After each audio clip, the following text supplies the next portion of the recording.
अस्सलाम वालेकुम। चलें आज वाला टॉपिक डिस्कस करते हैं।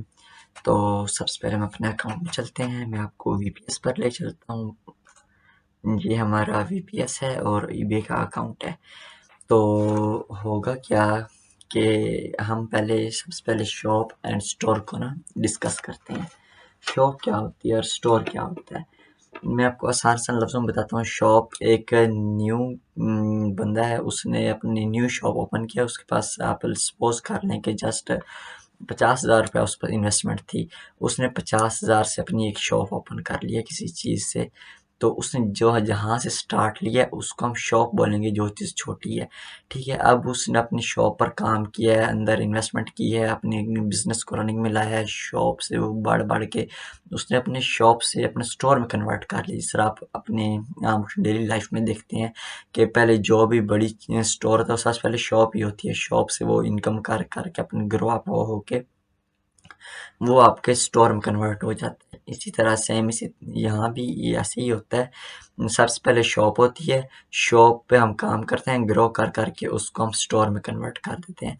अब main cheese shop and store में हमारा डिफरेंस क्या है, तो मैं आपको इजी वे में बताता हूँ, आसान आसान, जिससे आपको चीज़ें अंडरस्टैंड करने में भी आसानी होगी। तो सबसे पहले हम चलते हैं, देखते हैं हमारे पास शॉप क्या होती है। तो देखें, जैसे ये कुछ चीज़ें लिस्ट हैं, तो हम इनमें से कोई चीज़ ओपन कर लेते हैं। तो ये देखें, अभी ये एक शॉप है, ठीक है। ये हमारी शॉप का इधर नेम लिखा हुआ है, न्यू फैशन 01, ठीक है। ये इसको मैं ओपन करता हूँ ना, इसका अपना इंटरफेस चेक कर लेना है कैसा है। ये देखिए, बिल्कुल रैंडम टाइप है। इसमें जस्ट वो परफ्यूम्स एंड कॉफ़ी वगैरह हमारी जो प्रोडक्ट्स लिस्ट हैं जस्ट वो शो हो गया, ठीक है। तो मतलब ये कोई प्रॉपर अभी स्टोर नहीं बना, ये जस्ट शॉप है। अभी मैं आपको स्टोर का इंटरफेस दिखाता हूँ, देन फिर हम इस पर डिस्कशन करते हैं।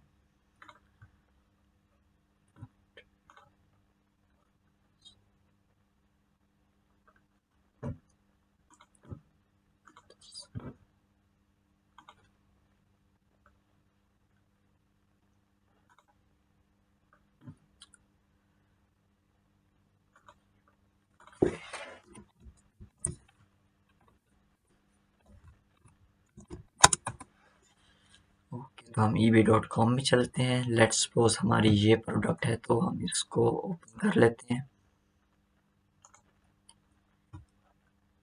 ये हमारे पास ओपन हुई है। अब देखिए, ये इसके स्टोर का नेम आ रहा है, ठीक है, एग्जिट मल्टीमीडिया। तो इसको मैं ओपन कर लेता हूँ। ये देखिए, हमें एक लैंडिंग पेज पे ले जाता है जो बिल्कुल ऑर्गेनाइज्ड होता है। उसने अपनी सारी प्रोडक्ट्स को डिटेल में बताया होता है कि ये मेरी प्रोडक्ट है, इसकी ये कॉस्ट है, ये प्राइस है। बिल्कुल ऑर्गेनाइज्ड हुई हुई चीज़ें हैं। अब इसके स्टोर में अब बेशक 100 प्रोडक्ट है, 200 प्रोडक्ट है, 300 प्रोडक्ट्स हैं, जितनी भी हैं उसने हमें बिल्कुल बता दी हैं, बिल्कुल क्लियर करके दिखाई हैं विद प्राइसेस। इसी तरह हम देखते हैं कि हमारे जो शॉप होती है उसमें इस तरह का लैंडिंग पेज आपको शो नहीं हो रहा होता। देखें, अब ये न्यू फैशन का है, तो उसने जस्ट आपको ऐसे प्रोडक्ट्स शो किए, कोई ऑर्गेनाइज्ड नहीं है बिल्कुल। तो इसका मेन डिफरेंस ये होता है कि जो स्टोर होता है उसका लैंडिंग पेज होता है, वेल ऑर्गेनाइज्ड होता है, ठीक है। उसके हमने पे करने होते हैं ईबे को, देन फिर हम अपना लैंडिंग पेज क्रिएट कर सकते हैं। तो इसी तरह जो शॉप होती है उसका लैंडिंग पेज ही नहीं होता, और जो स्टोर होता है उसका लैंडिंग पेज होता है। इनका मेन डिफरेंस ये होता है। नेक्स्ट हम डिस्कस करते हैं। हमने पढ़ा था कि आपने जो एड्स, फिर हम अपने बिजनेस को रन करने के लिए हम एड्स चलाते हैं। उन एड्स की भी आगे दो टाइप्स होती हैं। दो टाइप्स कौन कौन सी होती हैं, एक जर्नल होती है और एक प्रियोरिटी होती है। मैं आपके साथ एक स्क्रीनशॉट शेयर करता हूँ। एक सेकेंड, ये देखिए, ये एक स्क्रीनशॉट है, ठीक है। दो टाइप्स की हमारे पास एड्स की टाइप्स होती हैं, एक जनरल होती है और एक प्रियोरिटी होती है।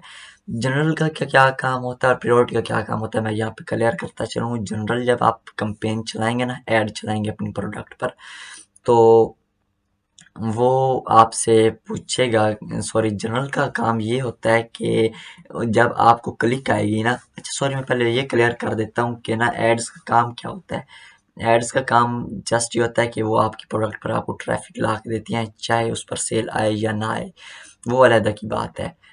तो एड्स का काम वहाँ पर ख़त्म हो जाता है जहाँ जब आपको ट्रैफिक आना स्टार्ट होती है। अब इसमें दो टाइप्स की ईबे में है, एक जनरल है और एक प्रायोरिटी है।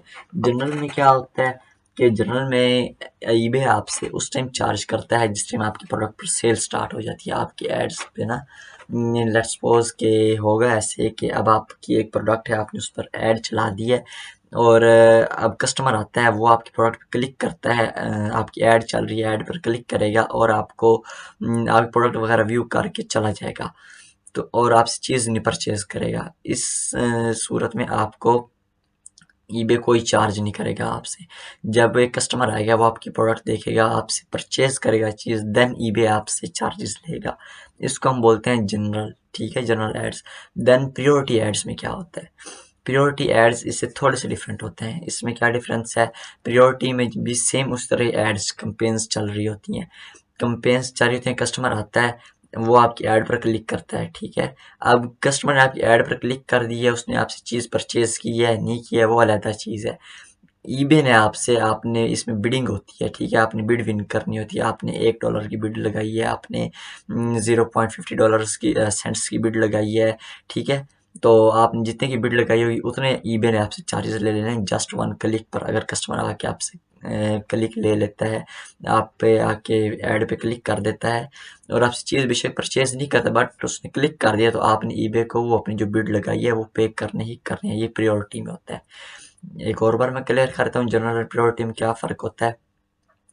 जनरल से मुराद ये है कि आपकी ऐड चल रही है, आपके कस्टमर ने आके क्लिक कर दिया है, तो ईबे आपसे चार्ज नहीं करेगा उस टाइम तक जब तक वो आपसे परचेज नहीं कर लेता, ओके। और प्रायोरिटी में क्या होता है? प्रायोरिटी में आपने ऐड चलाई है, कस्टमर आके आप पे ऐड पे क्लिक कर देता है, तो आपने पे करने ही करने हैं ईबे को। होप सो क्लियर हो गया होगा जनरल का भी और प्रायोरिटी का भी। तो हम नेक्स्ट चलते हैं अपने अकाउंट पर।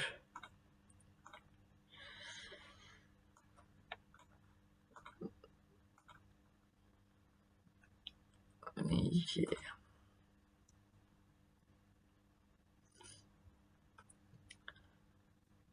ओके, ये हमारे अब अकाउंट पर हम आ गए हैं। अच्छा, अब जब आप ऐड चलाते हैं, जब आप लिस्टिंग कर रहे हैं, प्रोडक्ट लिस्ट कर रहे हैं, हमारे प्रीवियस वीडियो में भी डिस्कस हुआ था। जब आप प्रोडक्ट लिस्ट कर रहे होते हैं तब भी आपसे ईबे पूछता है कि आप इस पर ऑफर चलाना चाहते हैं, ऐड चलाना चाहते हैं या नहीं चलाना चाहते। तब भी सेम एज इट इज़ आपको ईबे ऐसे ही दो ऑप्शन देता है, एक प्रायोरिटी का और एक जनरल का, आप कौन सी ऐड चलाना चाहते हैं। अब जो एक न्यू शॉप होती है, वो हमेशा अगर उसने अपने बिजनेस को रन करना है तो वो पहले जनरल से ही शुरू करेगा। पहले बल्कि वो करेगा कि वो ऑर्गेनिकली सेल्स ले विदाउट एनी रनिंग एड, ठीक है। ऑर्गेनिकली सेल कैसे होते हैं कि आपने कोई ऐड नहीं चलाई, ना आपने जनरल चलाई है, ना आपने प्रायोरिटी चलाई है, ऑर्गेनिक सेल ले रहा है विदाउट एड्स अपनी प्रोडक्ट की बेस पर। उसकी प्रोडक्ट अच्छी है, उसकी ये हंटिंग बहुत अच्छी हुई है, प्रोडक्ट बहुत अच्छी हंट हुई है, वो बगैर किसी ऐड के स्पेंड किए कोई ऐड पे सेल ले रहा है, तो वो ऑर्गेनिकली हम उसको बोलेंगे, ठीक है। अगर उसको ऑर्गेनिकली सेल नहीं आ रही, देन हम एड्स रन करेंगे, ठीक है। एड्स फिर आपकी प्रायोरिटी भी आ जाता है और जनरल भी आ जाता है। अब एक न्यू शॉप है, तो वो हमेशा जनरल से स्टार्ट करेगा, ठीक है, कि मुझे सेल है, मैं तभी ईबे को पे करूं। तो ईबे को उसने उसी टाइम पे करना है जिस टाइम आपकी शॉप पर सेल आएगी, ठीक है। अगर अब आप कहते हैं कि जी नहीं, मेरे पास तो इन्वेस्टमेंट बहुत अच्छी है, मैं तो बहुत अच्छा कर लूँगा, तो आप देन आप प्रायोरिटी पर जाएं। अगर आपके पास इन्वेस्टमेंट है, उससे क्या होगा कि आप प्रायोरिटी रन करेंगे, तो ईबे को भी पता है उसने आपसे चार्जेस लेने हैं, एक क्लिक पर उसने आपसे चार्जेस लेने हैं, तो वो आपकी ऐड को ज़्यादा प्रेफर करेगा। तो ज़्यादा वैसे इस तरह होता है, कम ही होता है। आप प्रेफर करें, चाहे जनरल चल रहा है चाहे प्रायोरिटी चल रहा है, एड्स आपकी दोनों सूरतों में चलेगी, ठीक है। तो अभी हम कुछ चीज़ें देखते हैं मज़ीद। अब हम चलते हैं अपनी एडवर्टाइजिंग में, कुछ वहाँ से हम चीज़ें क्लियर करते हैं। हम इधर से डैशबोर्ड में आ जाते हैं।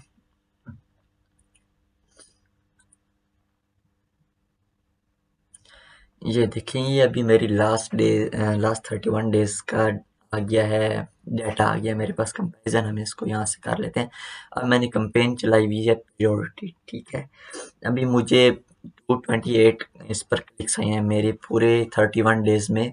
मुझे मतलब मैंने अपनी ऐड चलाई है, मुझे 228 क्लिक्स आए हैं, मतलब 228 कस्टमर्स ने आके मेरी ऐड पर टैग किया है और मेरी ऐड को व्यू किया है, ठीक है। मुझे 228 क्लिक्स आए हैं। उन 228 में से मेरे से परचेज कितने लोगों ने किया है? 9 लोगों ने मेरे से आके मेरी प्रोडक्ट को परचेज किया, ठीक है। नेक्स्ट क्या आता है, अब जो मेरी 9 प्रोडक्ट सेल हुई है ना, उनकी सेल मुझे क्या आई है? $396, ठीक है। 228 क्लिक्स आए हैं मेरी ऐड पर, 9 आइटम्स मेरे सोल्ड हुए हैं और उन 9 आइटम्स की मुझे सेल प्राइस आई है $396, ऑलमोस्ट $400, ठीक है। अब मुझे ये जो 228 क्लिक्स आए हैं ना, इस पर मेरी ऐड की स्पेंड कितनी हुई है? तकरीबन $150 मैंने स्पेंड की है। मुझे 9 ऑर्डर्स आए हैं और 9 ऑर्डर्स की मेरी सेल इतनी आई है, ठीक है, ऑलमोस्ट 400 आई है। तो ये हो गया हमारा थोड़ा सा एड्स का। आगे नेक्स्ट चीज हम डिस्कस करते हैं, आगे आता है क्लिक थ्रू रेट, इसको CTR भी बोलते हैं, ठीक है। क्लिक थ्रू रेट का मतलब होता है CTR। इससे क्या होता है कि इसका मतलब होता है कि आपको कितना क्लिक्स आए हैं, आपको कितना और किस रेट पर आए हैं, ठीक है। आपने क्या बिड लगाई है, क्या ऑप्शन की है, तो आपको किस प्राइस पर आपको वो क्लिक आया है, आपकी किस बिड पर आया है, ठीक है। इसको CTR भी बोलते हैं और क्लिक थ्रू रेट भी बोलते हैं। नेक्स्ट हमारे पास आता है सेल कन्वर्जन रेट। तो सेल कन्वर्जन रेट को हम बोलते हैं, इसको हम CVR भी बोलते हैं। तो इसमें क्या होता है कि आपके कन्वर्जन का मतलब आपकी क्लिक का जो आपने सेल्स कन्वर्जन के लिए आपने लगाई है, वो आपको कितने परसेंट आई है, ठीक है। इसके लिए मैंने आपको मजीद ग्रुप में वो फार्मूलाज भी शेयर किए थे, उसमें ACOS, TACOS, ROS, CTR, CVR, CPC, तो ये सारी चीज़ें उसमें मेंशन है, आपको समझने में इजी होगा। तो वो आपकी इन्फॉर्मेशन के लिए है, वो शायद अभी आपका स्टार्ट है तो इतनी चीज़ें यूज़ ना हो। तो नेक्स्ट हम पढ़ते हैं CPC। CPC क्या होता है? CPC मतलब कॉस्ट पर क्लिक, मतलब आपको जो एक क्लिक आई है उस पर आपको कितनी कॉस्ट आई है, आपने कितने की बिड लगाई थी तो आपको क्या कॉस्ट आई है और आपने उसमें क्या कॉस्ट की है और फिर आपने उस पर सेल आई है, उस क्लिक की, उसको हम CPC बोलते हैं, ठीक है, कॉस्ट पर क्लिक। उसको हमारी एक क्लिक में ये $0.66 हमें कॉस्ट आई है, ठीक है। आगे हमारे पास आता है ROS, means return on ad spend, ठीक है। आपने कितना इन्वेस्ट किया और आपको उसका रिटर्न कितना आया, इसको हम ROS बोलते हैं, ठीक है।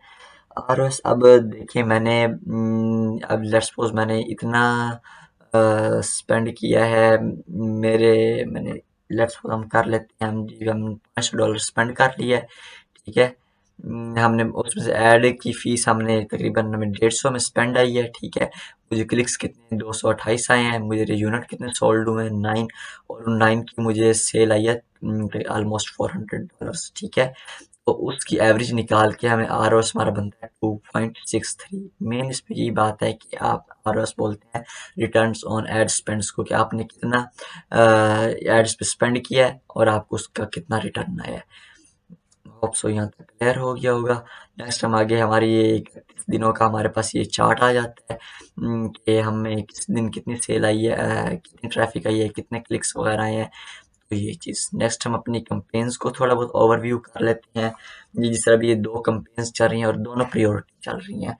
अभी देखें, अभी मेरी प्रोडक्ट पे कंपेन चल रही है। अब मैं ना अपनी ईबे को जिसमें कंपेन अपनी रन करूँगा, तो मैं ईबे को अपना बजट दे दूँगा कि मेरा डेली का बजट, मेरा $10 बजट है, मेरा $5 बजट है, मेरा $15 बजट है, मेरा $6 बजट है, मेरा जितना भी बजट है मैं उसको वो दे दूँगा अपनी इन्वेस्टमेंट को देखते हुए।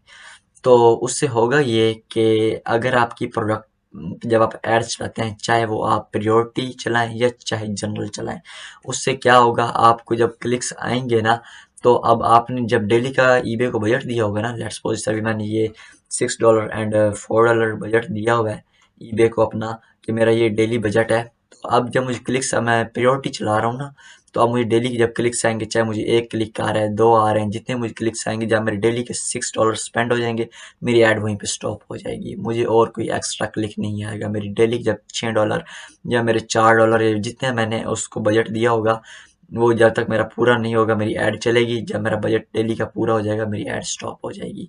इससे होता ये है कि हम अपना बजट भी साथ साथ देखते रहते हैं, और हमें एक्स्ट्रा क्लिक्स भी नहीं पड़ती। इससे ये होता है कि हमें सेल आ नहीं रही, तो हम अपनी और कंपेन्स हम स्ट्रेटजी चेंज कर लेते हैं। तो हमें जस्ट क्लिक, अगर हमें सिर्फ क्लिक्स आ रहे हैं, क्लिक्स आ रहे हैं, सिर्फ स्पेंड आ रही है, हमें सेल नहीं आ रही, तो उसके लिए और स्ट्रेटजी होती है कि उसमें हमारी या तो हमारे कंटेंट में कोई इशू होगा, हमारी इमेजेस अच्छी नहीं होंगी, या हमारे और कोई इश्यूज होंगे, हमारी प्रोडक्ट क्लियर नहीं होगी, तो इस वजह से आपको जस्ट क्लिक्स आ रहे होंगे, आपकी सेल नहीं आ रही होगी। तो हम इसलिए उसको बजट डेली का दे देते हैं, तो उससे क्या होता है कि हमें स्पेंड भी कम आती है, और हम बजट नहीं देते तो हमें डेली क्लिक्स आते रहेंगे, तो हमारी इन्वेस्टमेंट सारी लगती रहेगी, तो हमें वो लॉस होता है। इसलिए हम उसको बजट दे देते हैं कि हम उसको बाउंड कर देते हैं, हमारे डेली के $6 लगे या मेरे डेली के $4 लगे, मुझे इससे ज़्यादा एक्सपेंड ना आए। होप सो यहाँ तक क्लियर हो गया होगा। एंड नेक्स्ट हम देखें, ये मेरी एक्टिव कंपेन है, ठीक है, और जो मैंने कंपेन स्टॉप कर दिया वो देखें उसका एंडेड लिखा हुआ आ रहा है, और जो कंपेन मेरी चल रही है जो एक्टिव है वो एक्टिव लिखा हुआ आ रहा है। एंड आगे देखते हैं इसमें,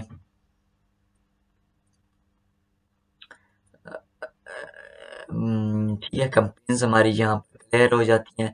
मज़ीद इन चीज़ों का वो फार्मूलाज को व्यू करेंगे, ये कोस्ट है, कोस्ट को उनमें आप ज़्यादा डीप ना जाएं, वो बस जस्ट फॉर इंफॉर्मेशन है। तो नेक्स्ट हमारा टॉपिक था कि इमेजेस हमने डिस्कस की थी कि इमेजेस क्या होते हैं, हमारे पास क्या काम होता है, वो कैसे आपने जनरेट करनी है, तो सब कुछ वो हम डिस्कस कर लेते हैं। तो हम चलते हैं,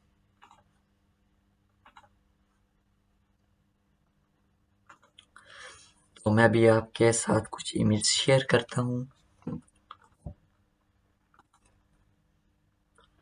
तो ये देखें, ये इनमें से मैं आपको ये चीज़ दिखा देता हूँ।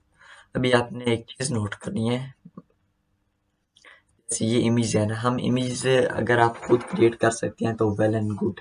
अगर आप, जैसे सर ने बताया था, आप अलीबाबा से ले सकते हैं, ठीक है, उसमें आपको मॉडिफिकेशंस करनी होती हैं थोड़ी अपने हिसाब से, आप same as it is implement नहीं कर सकते, आप पे कॉपीराइट के इश्यूज आ जाते हैं, आप और इश्यूज आ जाते हैं। तो उसके लिए अगर आप खुद क्रिएट कर सकते हैं, वेल एंड गुड। आप एआई का भी यूज़ कर सकते हैं, जिस तरह मैंने इमेज क्रिएट की हुई हैं ये, तो ये आप देख सकते हैं। जो आपकी हमेशा मेन इमेज होती है ना, वो आपकी हमेशा बैकग्राउंड वाइट होता है। उसकी रीज़न ये होती है कि बैकग्राउंड में आपकी चीज़ें ज़्यादा वाइट बैकग्राउंड से क्लियर होती हैं। मैं आपको इधर से दिखाता हूँ, ये देखिए, ऑलमोस्ट तकरीबन हर प्रोडक्ट का बैकग्राउंड वाइट है। उसकी वजह क्या है कि उसमें चीज़ें क्लियर हैं। ये देखें, बिल्कुल सारे बैकग्राउंड वाइट ही हैं, वाइट बैकग्राउंड्स आ रहे हैं हर प्रोडक्ट के साथ। इसकी यही रीज़न होती है कि इसमें आपकी प्रोडक्ट्स की क्वालिटी और अच्छी नज़र आ रही होती है, और हर चीज़ क्लियर हो रही होती है। तो आपने हमेशा मेन इमेज अपनी जो होनी है, जो आपके कस्टमर को मेन इमेज शो होगी, वो आपका वाइट बैकग्राउंड के साथ होगा।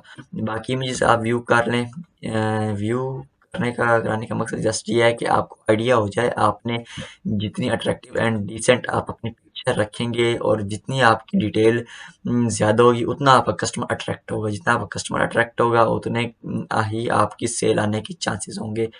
ठीक है, अभी देखें ये इमेज कितनी प्रेजेंटेबल, डिसेंट है, बिल्कुल इसकी हर चीज़ क्लियर हो रही है, कोई ज़्यादा हमने बिल्कुल कोई ओवर चीज़ नहीं की हुई।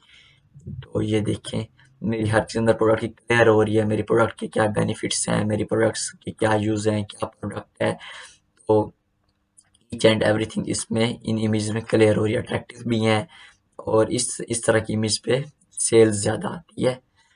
नेक्स्ट इमेज हम देखते हैं, कोई और देख लेते हैं हम।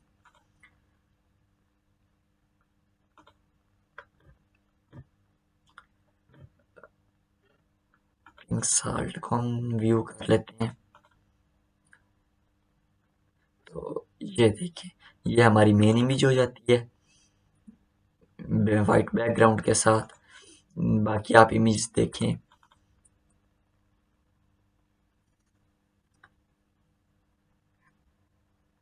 ये देखिए, ये बिल्कुल ही मतलब नेचुरल हर चीज़ लग रही है। अभी आपने क्रिएट कैसे करनी है कि अगर आपको फ़ोटोशॉप आता है तो आप खुद क्रिएट कर लें, अदरवाइज़ आप एआई का यूज़ कर लें, जैसे आपको बेहतर लगे। तो मैंने तो ये सारी खुद ही जनरेट की हुई हैं। कुछ एआई की भी है अंदर, जिस तरह ये मॉडल है तो मैंने साथ एआई वगैरह का थोड़ा सा इस्तेमाल किया है। डिफरेंट टाइप के एआई हैं जो आपकी हेल्प कर देते हैं। तो आपको ये जो आपकी प्रोडक्ट की इमेज होगी ये आपको आपके वेयर हाउस वाले प्रोवाइड करते हैं, ठीक है। फिर आप अपनी इमेज पे काम करते हैं। होप सो इमेज का भी क्लियर हो गया होगा। मैं एक दो आपको और दिखा देता हूँ, तो उम्मीद है क्लियर हो जाएगा। हमारा बिटर मेलन पाउडर है, तो इसको व्यू कर लेते हैं हम। ये हमारी मेन इमेज होती है वाइट बैकग्राउंड से, और ये हमारी बाकी इमेज हो जाती हैं। आप ईबे में मिनिमम मैक्सिमम 25 इमेज आप ऐड कर सकते हैं। तो आप वैसे जो नॉर्मली ऐड होती हैं वो 6-7 ही ऐड करते हैं, इससे ज़्यादा नहीं ऐड करते। अच्छा, कुछ लोग फिर क्वेश्चन करते हैं कि हमारी इमेज भी बहुत अच्छी है, हमारा कंटेंट भी बहुत अच्छा है, हमारे सब कुछ बिल्कुल ठीक है, तो हम ऐड स्पेंड भी कर रहे हैं तो हमें फिर भी सेल नहीं आ रही, उसकी क्या रीज़न होती है ना। तो उसकी रीज़न यही होती है आपका कंटेंट में कोई एरर होगा या आपकी इमेज अच्छी नहीं होंगी, आप इमेज को अपने इन्हेंस आपकी नहीं होंगी, आपकी स्पेंड आई जा रही है, आपको आपकी सेल नहीं आ रही, आपके अकाउंट पे ट्रैफिक नहीं आ रही, ट्रैफिक आ रही है बट सेल नहीं आ रही, कस्टमर आगे परचेज नहीं कर रहे, तो आपके रिव्यूज़ का इशू होगा। कस्टमर्स ने आपको बैड रिव्यूज़ दिए होंगे, आपकी प्रोडक्ट अच्छी नहीं होगी, आपने क्वालिटी उसकी अच्छी यूज़ नहीं की होगी। तो ये सारी चीज़ें का एरर आ जाता है, जिस वजह से फिर आपको आपकी प्रोडक्ट पर सेल नहीं आती। तो ये हमारी प्रोडक्ट पिक्चर्स पर भी डिस्कशन होगी, एंड वी होप सो कि आपको एड्स की भी समझ आ गई होगी। शॉर्ट शॉर्ट मैंने बताया है, तो आपको समझने में भी इजी होगा इंशाल्लाह। तो ये थी आज की हमारी क्लास। Thank you.